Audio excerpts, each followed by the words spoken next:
Un mensaje para hoy. Un mensaje para hoy. Entonces, ya están familiarizados con esta diapositiva que les había mostrado anteriormente. Es simplemente como una introducción, ¿no? Pero lo que estuvimos hablando en realidad fue esto. Y esto es lo que voy a dejar plasmado aquí mientras estemos estudiando. Si usted se da cuenta, le doy hacia atrás. Estamos hablando de esa división de la eternidad de Dios. Ya sabemos por la palabra que hay cosas creadas y hay cosas eternas, y que si son eternas obviamente no son creadas. Y el apóstol Pablo nos habla sobre esa creación, que el Señor la trae de lo que no se veía, de las cosas hechas que no se ven. Dios hace cosas nuevas. Ahora nos da a entender con esto que la eternidad en realidad no cambia, y que siempre ha existido algo ahí, más allá del universo. No podemos necesariamente decir que Dios creó de la nada, porque es una de las interpretaciones que se han dado, ¿no? Que ese nada en realidad incluye, aunque no se ve, una eternidad. De la eternidad Dios saca, y Dios es eterno. La eternidad está muy relacionada a Dios y Dios a la eternidad. Dios es la eternidad. Dios es espíritu, es invisible, pero eso no quiere decir que no existe de una manera que se pueda ver.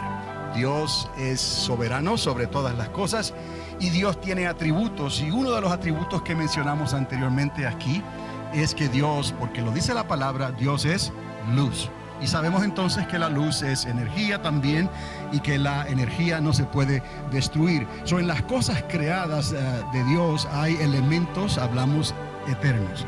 Y el autor de Eclesiastés nos dio información sobre eso, que Dios hizo una creación de la eternidad porque le puso elementos eternos a esa creación, y nos advirtió que el hombre no lo podría entender. No lo podemos entender por el momento de una manera completamente clara, porque todavía no hemos conocido cómo fuimos conocidos. Ese momento llegará otra vez. Recuerde que Adán y Eva perdieron esa comunión que tenían con Dios el Padre, y su entendimiento se fue erosionando, se fue desgastando con el tiempo, con los aiones del tiempo, como hablamos, ¿no? Entonces, claramente Jesucristo ha venido a restaurar todas las cosas. Entonces, no solamente se perdió ese Edén, se perdió esa bendición tan grande que Dios le dio al hombre. En cierta manera digo se perdió porque caímos de la gracia, y entonces hubo maldición. El hombre comería del fruto de la tierra con el sudor de su frente, la mujer tendría dolores de parto, y las cosas salieron a relucir de una manera que Dios no lo había establecido así. Pero hay esperanza.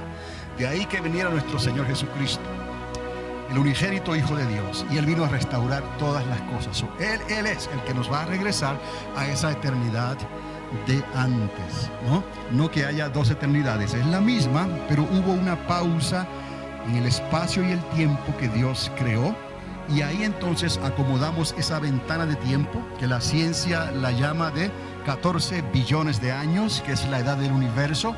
Pero a nosotros no nos concierne tanto la edad del universo, nos concierne algo un poco diferente, que dentro de esa ventana de tiempo y del universo, Dios estableció una ventana para tratar con la humanidad, con nosotros los seres humanos, y Él determinó un periodo de tiempo de 7,000 años, y esos 7,000 años están divididos conforme a los días de la creación, 6 para 6,000 años que están llegando a su cumplimiento final en estos días mientras estamos hablando hoy. Y falta entonces ese día final, el día del Señor, el día del reposo, para completar los 7,000 años de la existencia de este tiempo y espacio que Dios le dio al ser humano. Entonces, ese es el tiempo que nos concierne más a nosotros, además de la edad del universo, pero no vamos a discutir ni a arguir con la ciencia, ¿no? Ya Dios dijo que la ciencia se aumentaría, Y al final de los tiempos dijo algo más que nos debe de concernir, es que el amor de muchos se enfriaría por cuanto se multiplicó la maldad. Pero eso ya es señal también de los tiempos finales, la apostasía que estamos comenzando a ver en estos tiempos, de que el día del Señor se acerca. Y es ahí donde el milenio de Dios, algo que no se había hablado claramente anteriormente, Dios lo trae a relucir claramente ahora por la pluma, digamos, del apóstol Juan. En la isla de Patmos, Dios le dio esa famosa visión donde él escribe el libro de Revelación o el libro de Apocalipsis. Y ahí se nos muestra claramente la visión del reino. Más bien en cuanto al tiempo y su cumplimiento, porque hay profetas que anteriormente hablaron de ese reino, del cuarto templo, por decirlo así, que será construido durante ese milenio. Y entonces ahí se nos da información detallada de lo que va a ocurrir durante esos 1000 años.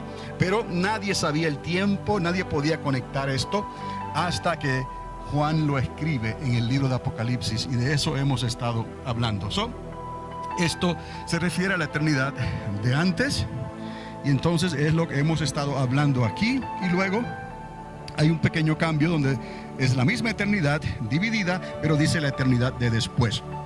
Y entonces también hablamos de esa división, porque esa división fue necesaria, no que estuviera partida en dos, sino que Dios, usando sus atributos, Él también establece un lugar que es llamado y conocido como el lago de fuego. Pero ¿qué pasa con este lugar? Que Dios dice que ese lugar también es eterno, entonces ya tiene atributos eternos. Y recuerde que todo lo que Dios hace es bueno, y lo hizo con un propósito. Aún la creación angelical, Dios la creó buena, pero los ángeles se rebelaron contra Dios, o sea, una tercera parte de los ángeles se rebeló contra Dios, y utilizando su libre albedrío, ellos también en cierta manera cayeron de la gracia y el favor de Dios. Pero ellos no tienen oportunidad de ser redimidos y comprados otra vez. Por causa de esa caída y de esa rebelión, Dios creó el lago de fuego, pero le dio elementos eternos, porque este lago de fuego es eterno. Y de ahí entonces que la creación humana que rechazó a Dios, por causa de ese rechazo, por causa de esa decisión, por causa de usar su libre albedrío también, de la manera en que no le quiso creer a Dios y recibir la restauración de Dios por medio de la fe a través de Jesucristo, esa creación humana cuyos nombres no aparezcan inscritos en el libro de la vida, irán a dar a ese mismo lago de fuego. Entonces no hay escapatoria. Lo que sale de Dios regresa a Dios, y eso ya la Biblia lo dice. Así que el espíritu del hombre de una manera u otra va a regresar a Dios, pero antes de que ese cordón umbilical sea cortado, cuando el ser humano deja de existir allá entre los vivientes, antes de que eso ocurra, él tiene que tomar esa decisión de creerle al Padre y recibir la vida eterna a través de Jesucristo. Y es aquí donde la vida eterna cobra mucha importancia, porque precisamente se va a regresar a Dios, luego los libros serán abiertos, y dependiendo qué decisión hizo esa persona, irá a dar entonces a la eternidad con el Padre, o irá a dar a una eternidad de tinieblas en el lago de fuego. De ahí que entonces la eternidad ha sido dividida de esa manera. Pero hay esperanza, y también aquí podemos ver entonces que el Señor va a restaurar todas las cosas. Si dijimos que se perdió en cierta manera ese primer Edén, Dios va a restaurar un segundo Edén. Si se perdió en cierta manera la gracia y el favor por el primer Adán, Dios trajo un segundo Adán. Y ese segundo Adán nos reconcilió entonces con el Padre. Y ese segundo Adán va a establecer entonces su reino milenial aquí en esta tierra, que hasta que Juan no escribe en el libro de Apocalipsis, no se sabe exactamente en qué ventana de tiempo esto va a acontecer. Solamente los apóstoles que escribieron después hablan del día del Señor. Y anteriormente los profetas que hablan en el Antiguo Testamento hablan de ese reino donde será restaurado el sacerdocio otra vez, donde Dios estará trabajando con Israel y con Judá. Entonces eso nosotros lo podemos entender, pero ahora, para sumar todas estas partes, La suma de la palabra es la verdad. Entonces, para que podamos ver todo esto, en qué dirección vamos, en qué tiempo estamos y cuán cerca estamos para el cumplimiento de estos 6,000 años, entonces es necesario poner todo esto en una manera compaginada, unida, para que podamos entonces entender mejor, más claramente, de lo que Dios nos ha estado hablando. Así que aquí está esta ventana de tiempo de 14 billones de años, que es lo que la ciencia calcula más o menos la edad del universo, y nosotros entendemos que hay una ventana de tiempo de 7,000 años que está aquí al final de este periodo, pero esta ventana de tiempo es tiempo real, o sea que es hoy, cuando estamos viviendo. Entonces aquí vemos esos 1,000 años finales, que esos 1,000 años equivalen al milenio de nuestro Señor Jesucristo, donde el león de la tribu de Judá estará reinando sobre todas las naciones de la tierra, y se pondrán todos los enemigos del Señor por estrado de sus pies.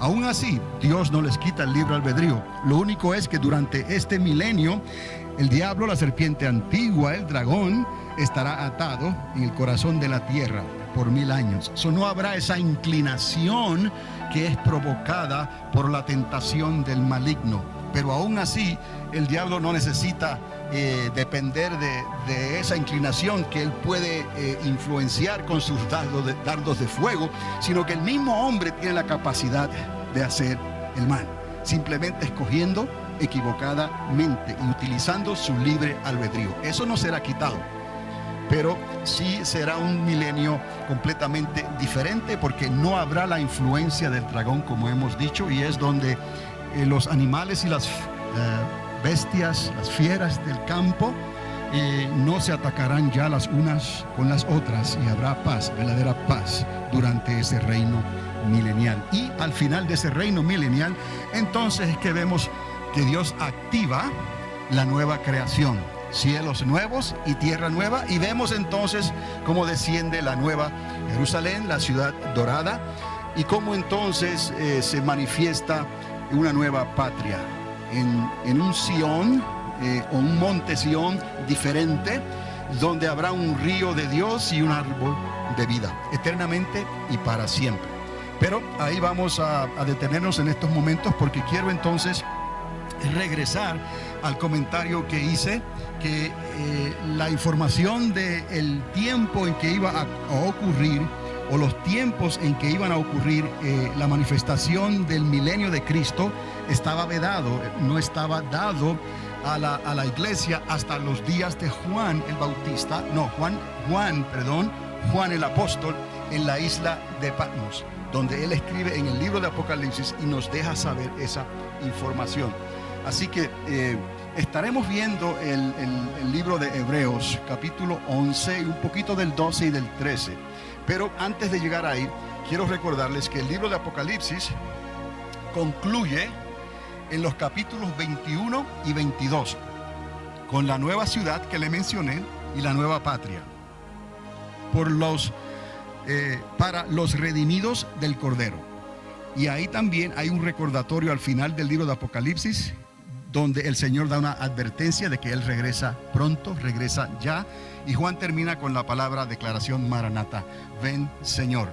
Pero antes de concluir Apocalipsis con la nueva ciudad y la nueva patria, fue necesario, y es lo que hablamos en el último estudio, considerar también el manual que Dios le dio a los judíos perseguidos antes de la destrucción del templo. Usted y yo sabemos que la destrucción del templo se llevó a cabo en el año 70 de nuestra era por ese ejército bajo el comando del emperador Tito, los romanos, y ese templo fue destruido.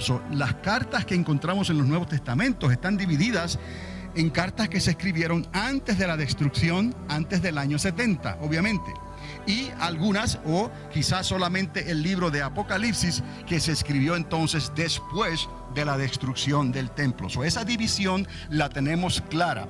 Entonces yo quería mencionar el libro de Hebreos, porque parece ser que el libro de Hebreos se escribe justo antes de que la ciudad y el templo fueran destruidos, o sea, antes del año 70 de nuestra era. Ahí se acomoda el tiempo en que posiblemente se escribió el libro o la carta o ese manual que les digo a los hebreos. Recuerda, eran judíos que estaban siendo perseguidos. Posibles autores de esta carta a los hebreos, se dice que Bernabé, aquel discípulo y amigo estrecho de Pablo, o incluso Apolos. Esos dos se consideran que uno de esos dos escribió posiblemente la carta a los hebreos, Bernabé o Apolos. Entonces, es necesario considerar ese manual, especialmente los capítulos, como le dije antes, 11, 12 y 13. ¿Por qué? Porque al final se menciona la ciudad dorada y la nueva patria. De eso hemos estado hablando. Ahora, recuerde que este milenio de Cristo, estos 1000 años, no se menciona en otras cartas abiertamente el tiempo, porque recuerde, y si quiere aquí vaya conmigo a Hechos, capítulo 1, verso 6. Ahí está la pregunta que los discípulos le hacen al Señor antes de que Él fuese tomado y llevado al cielo. En Hechos capítulo 1, verso 6, nos dice: entonces los que se habían reunido le preguntaron al Señor diciendo: ¿restaurarás el reino a Israel en este tiempo? Y sabemos la respuesta que Dios le da. No os toca a vosotros conocer estos tiempos y estas sazones de los tiempos en estos momentos. Ahí vemos que ya esa pregunta existía entre ellos, pero no había una respuesta inmediata. Eso no quiso decir que Dios tenía una respuesta para ellos más adelante, para la iglesia, pero que saldría por medio de Juan el apóstol, estando él exiliado en la isla de Patmos. Entonces, quiero que haga esa anotación, que cuando hablamos del milenio de Cristo, es algo que estaba en cierta forma vedado a la iglesia, porque no se hablaba de eso, del día del Señor, porque el apóstol Pedro habla sobre eso, pero no se podía conectar en qué tiempo preciso, en qué ventana de tiempo esto iba a ocurrir.